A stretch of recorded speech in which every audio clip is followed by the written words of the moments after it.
오늘 말씀의 제목을 뭘로 할까 하다가 그냥 오징어 게임이라고 했습니다. 이 설교 제목이 그래도 제일 인상에 오래 남을 것 같아서 지난주일 설교한 제목 잘 기억이 안 나시잖아요. 그렇죠? 예, 그래서 근데 설교 제목을 좀 이렇게 신선하게 하면 혹시 오래 기록에 남을까 해서 제목을 이렇게 잡았습니다. 말씀드렸다시피 저는 이번 한 주간 이 넷플릭스 드라마를 열심히 보았습니다. 여러분 알다시피 인생의 위기, 벼랑 끝에 내몰린 사람들이 456억 원이라는 큰 상금을 벌고 벌이는 서바이벌 게임입니다. 그리고 이 참가자 456명은 최후의 승자가 되기 위해 목숨을 걸고 6가지 게임에 도전합니다. 그리고 참가자들 머리 위에 공중에는 커다란 투명 돼지 저금통이 있어서 한 사람이 죽을 때마다 1억 원씩 쌓여가는 것을 보여줍니다. 그런데 게임에 지면 죽지요. 자신의 목숨을 걸고 싸우는 과정에서 각 사람들의 그 본성, 성격이나 인격이 그대로 드러나는데 이 캐릭터 때문에 아마 전 세계 사람들의 뜨거운 호응, 뜨거운 사랑을 받았던 것 아닌가 이런 생각이 듭니다. 그래서 요즘 뭐 뉴스건 대화건 식당에서건 오징어 게임 봤냐고 어떻게 생각하냐고 이런 대화가 소재가 되고 있습니다. 우리가 살다가 가끔씩 나 자신에게 던지는 질문이 있습니다. 인생이 뭘까? 내 인생의 의미는 무엇일까? 그리고 나는 지금 행복한가? 먼 훗날 후회하는 일이 없을까? 내가 나중에 하나님을 만난다면 하나님은 내가 살아온 내 삶에 대해서 어떻게 평가하실까? 제가 고양이 땅콩이를 요즘 돌보지만 땅콩이의 그 정신세계, 쟤는 24시간 어디에 관심이 있나 보면 땅콩이는 먹고 자는 것 외에는 온통 헌팅에 관심이 있어요. 창가에서 새들 관찰하고 사냥하는 것에 온통 관심이 쏠려 있구나. 이게 고양이의 본능이구나 하는 걸 느낍니다. 동물은 이렇게 본능에 끌려 살아가지만 우리 인간은 생각하며 살아갑니다. 그 사람이 무슨 생각을 하며 살아가느냐, 그 사람의 생각에 따라서 사람다운 삶을 살 수도 있고 사람답지 못한 그런 삶을 살 수도 있습니다. 인간됨, 인격은 그가 생각하는 바, 자기가 인생의 목적으로 삼은 것이 무엇인가, 거기에 따라 결정된다고 말할 수 있습니다. 자, 늘 먹는 것만 생각하며 살 수도 있고요. 쇼핑을 다니면서 사 모으는 재미로 살 수도 있습니다. 오징어 게임에서처럼 일확천금, 큰 돈을 목표로 마치 로또 복권에 당첨되기를 바라면서 그렇게 살 수도 있고요. 비즈니스를 하면서 통장에 돈이 쌓여가는 돈 버는 재미로 살 수도 있습니다. 어떤 분은 자랑하는 재미로 산대요. 자랑하는 재미. 또 많은 사람들이 현실 문제에 매여 걱정하면서 하루 대부분의 시간을 다 보냅니다. 근데 오늘 예수님이 우리들에게 소개한 이 부자는 미래를 준비하면서 나는 내일을 잘 준비했다고 그렇게 자부했던 사람이 그 부자가 나옵니다. 근데 중요한 것은 그가 부자였다는 게 아니고 어리석었다. 하나님은 그가 어리석었다 이렇게 지적을 하세요. 왜일까요? 그는 인생에서 가장 중요한 3가지 3F가 없었기 때문입니다. 첫째는 하나님, Father. 두 번째는 믿음, Faith. 세 번째는 The First, 우선순위가 없었습니다. 그래서 그는 재산은 많이 모았지만 하나님께서 오늘 밤에 그의 영혼을 데려가면 그가 모았던 그 모든 재산이 누구 것이 되겠느냐고 하나님 이렇게 질문하는데 이 부자는 대답할 말이 없었어요. 그는 잘못 살았던 것이지요.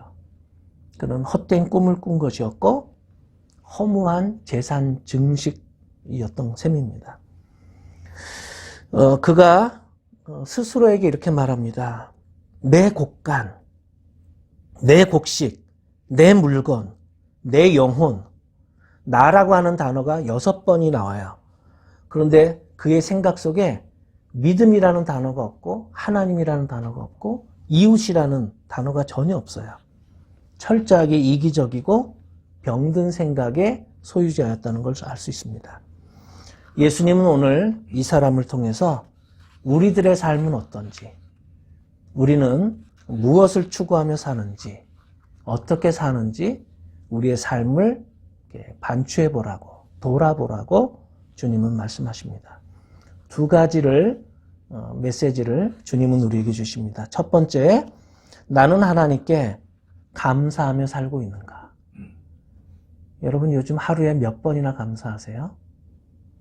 아침에 깨어나도 감사하고, 식사할 때도 감사하고, 일하면서도 감사하고, 운동하면서도 감사하고, 이렇게 늘 하루에 수십 번씩 감사하면서 살고 계십니까? 인생의 모든 것들은 하나님이 우리에게 거저 주신 기회이고 생명이고 축복들입니다. 때문에 감사하며 사는 것이 우리를 창조하신 하나님의 뜻입니다. 그런데 오늘 이 소개된 이 두 형제, 그러니까 형제 중에 한 사람이 와서 예수님께 묻죠. 분배 문제 때문에 동생이 예수님께 와서 하소연합니다. 선생님, 내 형에게 좀 명령해서 그 유산, 유업을 나와 나누라고 좀 말씀해 주세요. 이렇게 예수님께 요청을 합니다. 내 형이 문제라는 거죠. 내 형이 그 많은 재산을 다 차지하려고 욕심을 부리니까 그 탐욕을 좀 꺾으라고 내 형에게 좀 얘기해 주세요.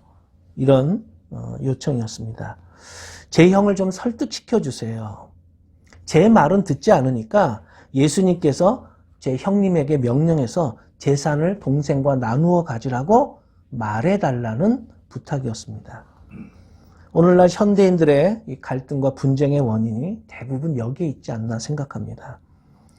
복잡한 문제의 원인은 다 다른 사람에게 있거나 이 사회에 있다고 생각하는 거죠. 우리는 균형 잡힌 시각이 필요합니다. 나 개인의 문제인지 우리 주위 사람들과의 관계의 문제인지 아니면 사회 구조적인 문제인지 살펴보아야 합니다. 그리고 성숙한 사람은 그 누구나 환경을 탓하기보다는 자기 자신을 돌아보고 성찰의 시간을 가질 것입니다. 우리는 하나님 앞에 기도드릴 때마다 하나님 제가 어떻게 할까요? 라고 물어야 합니다. 하나님, 저 사람들을 감동시키시고 움직이셔서 이 문제를 해결해 주세요 라고 말하는 것은 성숙한 태도가 아닙니다. 상대방이 변화되면 문제가 해결될 것이라는 기대는 미숙한 생각입니다. 나는 어떤 면이 부족하고 어떤 책임이 있는지를 생각할 수 있어야 성숙한 사람입니다. 예수님은 이 형제지간의 재산 분쟁에 대한 조정을 하시기보다는 더 근본적인 문제를 말씀하고 계십니다. 자, 유태인들의 그 관습대로 나가면 이 형제가 유산을 나눌 경우 첫째 아들, 그 형이 3분의 2를 갖고 동생이 3분의 1을 가지게 되어 있었습니다. 그러나 이 분배 문제가 이렇게 단순하지만은 않아요. 여러 가지 또 경우들이 있었습니다. 예를 들어서 아버지가 재산을 분배하지 않고 돌아가신 경우, 형이 아버지의 재산을 모두 독차지하려는 경우, 평소 형이 형 노릇을 못해서 동생이 부모님을 모시고 산 경우, 또 형도 동생도 부모님을 모시고 살지 않았기 때문에 반씩 나누어 가져야 한다고 판단되는 경우 등이 있었습니다. 사람은 다 각자 자기 입장에서 문제를 보려고 하죠. 특별히 탐욕이 많을 경우 합리적인 해결책을 제시한다고 해서 모두 수용하는 것은 아닙니다. 승복하지 않는 경우들이 있습니다. 하나님은 우리에게 얼마나 많은 돈을 소유했느냐고 묻지 않으시고, 보여주실래요? 넘겨주실래요? 얼마나 많은 사람을 부유하게 했느냐고 물으십니다. 즉, 나를 통해서 하나님께서 주신 복이 얼마나 흘러가게끔 했느냐. 그거를 물으시고 계시는 것입니다. 지금 내가 움켜쥐고 있는 재산이나 돈이 얼마냐가 중요하지 않고 하나님께 감사하며 그 받은 복과 은혜를 흘러가도록 하고 있느냐 하는 것입니다. 혹시 여러분 초등학교 때, 국민학교 때 국어 교과서에 실렸던 거 기억하시는지 모르겠어요. 자, 농사를 짓는 형제가 있었어요. 근데 형은 혼자서 살고 동생은 결혼해서 식구들이 많았어요. 이 가을에 수확을 하게 되자 동생은 혼자 사는 그 형을 측은하게 생각하죠. 그래서 밤중에 몰래 형님네 집에 볕단을 가져다 놓았습니다. 아무래도 장남인 형이 잘 살아야 집안이 평안한 법이니까요. 그런데 도리어 형은 동생을 생각하고 있었습니다. 나는 가족이 별로 없지만 우리 동생네는 자식들이 많으니까 아무래도 쌀이 더 필요할 거야. 그래서 밤에 몰래 그 볕단을 동생네 집에 갖다 주었다. 그런데 깜깜한 밤에 볕단을 등에 지고 가던 형제가 길에서 만나서 서로를 알아보고 얼싸안고 흐느껴 운다. 흐뭇한 그런 이야기였습니다. 예수님은 오늘 이 어리석은 부자 이야기를 들려주시면서 하나님의 관심은 무엇인가? 하나님의 관심은 어디에 있는가? 이걸 우리에게 알려주십니다. 우리의 관심은 내가 얼마나 많은 재산을 모았느냐 하는 것이지만 하나님의 관심은 우리가 얼마나 감사하며 사느냐. 우리가 얼마나 감사하며 사느냐. 감사할 줄 아는 인간인가. 하나님의 관심은 거기에 있다는 것입니다. 하나님을 모시고 사는 우리 크리스찬들은 물질을 잘 사용해서 자신과 이웃을 풍성하게 하는 삶을 살아야 한다는 것입니다. 하나님을 사랑하고 교회를 사랑하며 공동체, 이웃들을 살리는 삶이 하나님께서 기뻐하시는 삶이다 하는 것입니다. 두 번째, 함께 읽읍시다. 시작. 어려운 이웃에게 베푸는 삶을 살고 있는가. 자, 오징어 게임의 결론 부분에서 이 주인공 성기훈은 자기 자신만의 행복을 추구하지 않고 친구의 어머니를 챙겨주고 고아가 된 그 아이를 돌보며 불행에 빠진 이웃들을 배려하는 사람으로 변화되는 것을 보게 됩니다. 예수님께서는 사람의 생명이 그 소유에 넉넉한 데 있지 않다 이렇게 말씀하셨어요. 그렇다면 사람의 생명이 어디에 달려 있을까요? 사람의 생명은 사랑하는 데서 시작합니다. 하나님의 사랑으로 인간에게 생명이 주어졌어요. 부모의 사랑으로 아기가 태어났고요. 사랑을 받으며 성장할 때 그 사람은 아름다운 인격으로 자랍니다. 그리고 깨어있는 사람은 지금 사랑하고 있는 사람입니다. 주님을 사랑하는 사람은 늘 깨어 있습니다. 지금 누군가를 미워하고 있는 사람은 죽은 사람입니다. 죽이는 살인자입니다. 미워하는 동안은 생명이 죽어갑니다. 사랑한다는 것은 사랑하는 대상을 위해 늘 깨어 있다는 뜻입니다. 막달라 마리아는 예수님을 사랑했습니다. 주님을 사랑했기에 예수님이 죽은 다음에도 주님을 그리워하고 찾아갔습니다. 주님이 부활하셨던 그 새벽에 그녀가 주님의 무덤으로 달려가서 부활하신 예수님을 가장 먼저 만났던 이유도 예수님을 향한 사랑 때문이었습니다. 사랑에 깨어있다는 것은 사랑하는 대상에 민감하다는 의미입니다. 깨어있는 사람은 다른 사람을 깨울 수가 있습니다. 자고 있는 다른 사람을 깨우고 모르는 사람을 깨우치게 하려면 우리가 먼저 깨어 있어야 합니다. 이사야 선지자가 이 사실을 증거합니다. 이사야 50장 4절 함께 읽을까요? 예, 시작. 주 하나님께서 나를 학자처럼 말할 수 있게 하셔서 지친 사람을 말로 격려할 수 있게 하신다. 아침마다 나를 깨우쳐 주신다. 내 귀를 깨우치시어 학자처럼 알아듣게 하신다. 여러분, 깨어 있어야만 지친 사람을 우리가 격려할 수 있고 또 학자처럼 말귀를 알아들을 수 있는 것입니다. 주님은 우리에게 깨어 있으라 말씀하십니다. 모든 생명의 주인이신 하나님께서 우리를 사랑하고 계시다는 말씀입니다.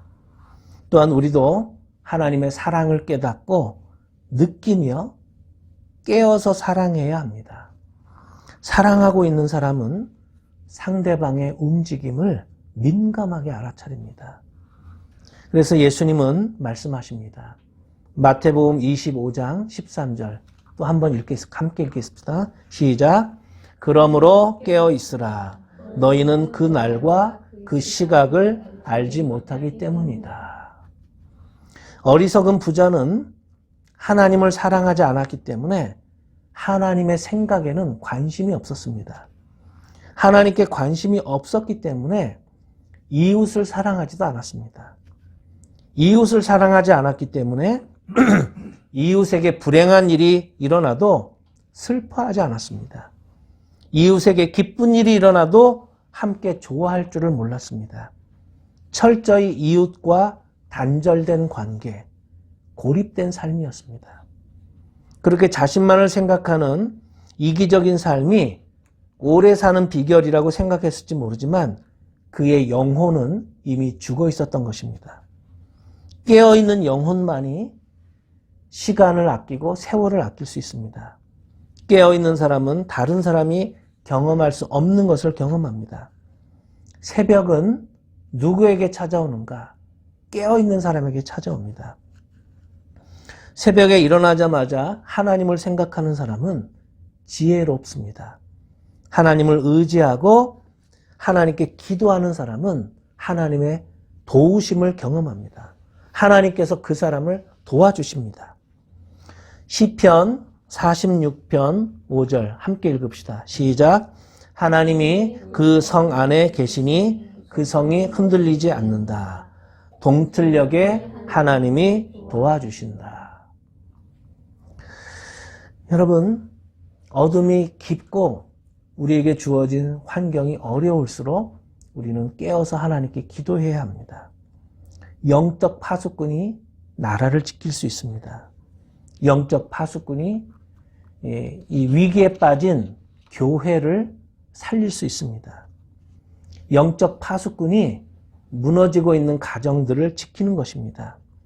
하나님께 기도하는 사람이 바로 교회의 파수꾼이고 한 나라를 지키는 사람은 군인이 아니라 나라를 사랑해서 나라를 위해 깨어 기도하는 사람들입니다.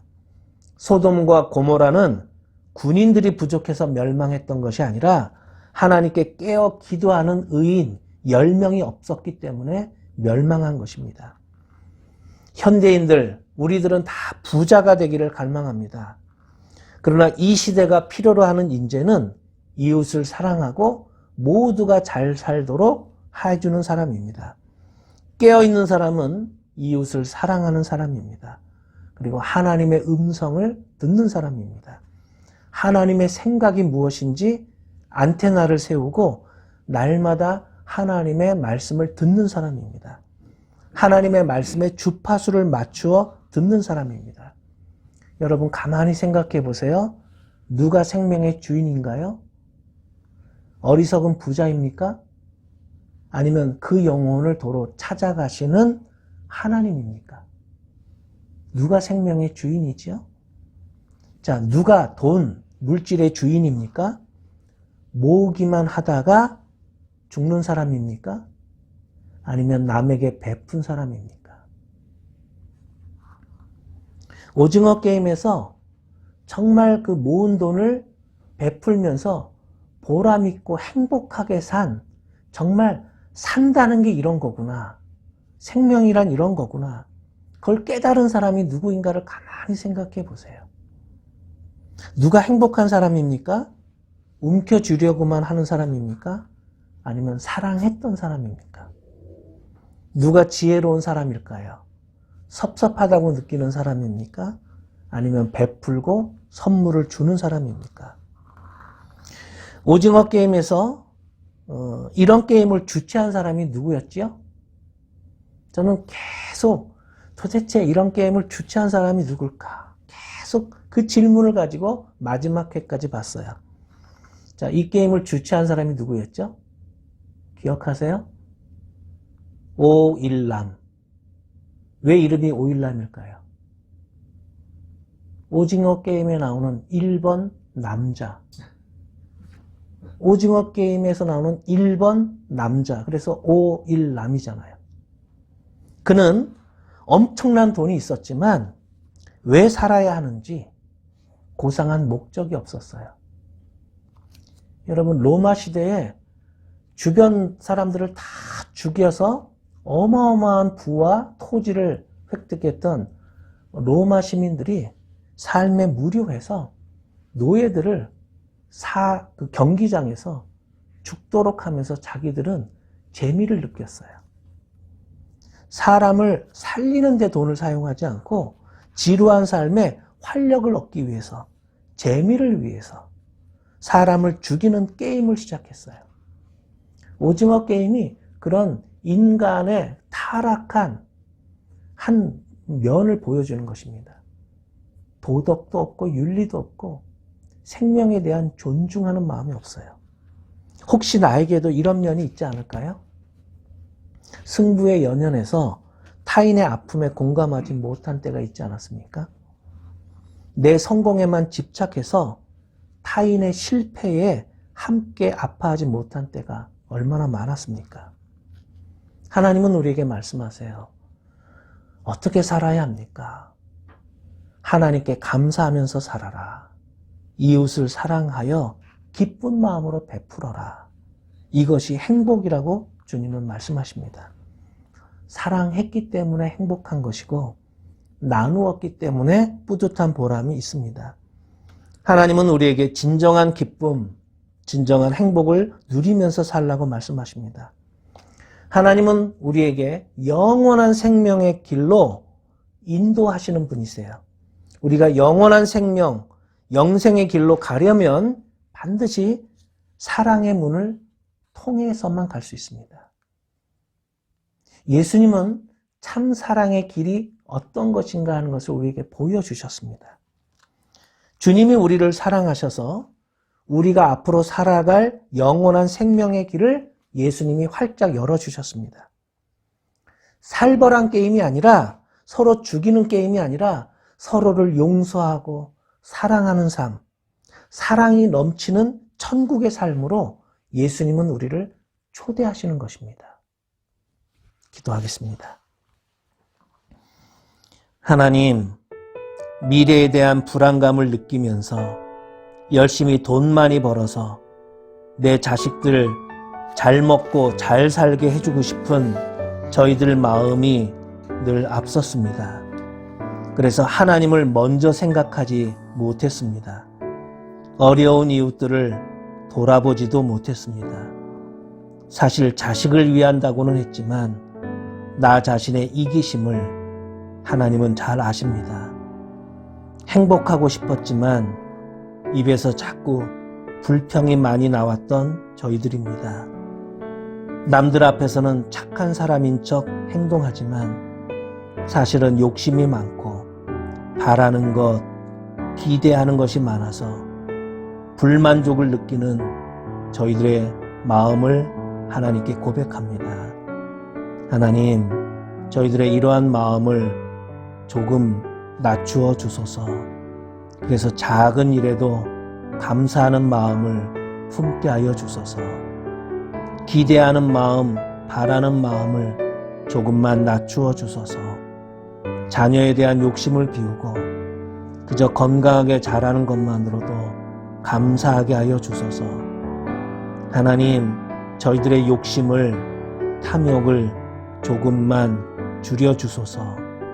그래서 외로운 어르신들을 위로하고 선교사님들을 돕고 소외된 이웃을 위해 봉사하면서 살게 하소서. 욕심 많은 사람이 되지 않고 착하고 아름다운 마음씨를 지닌 크리스찬으로 만들어 주세요. 예수님의 이름으로 기도드립니다. 아멘.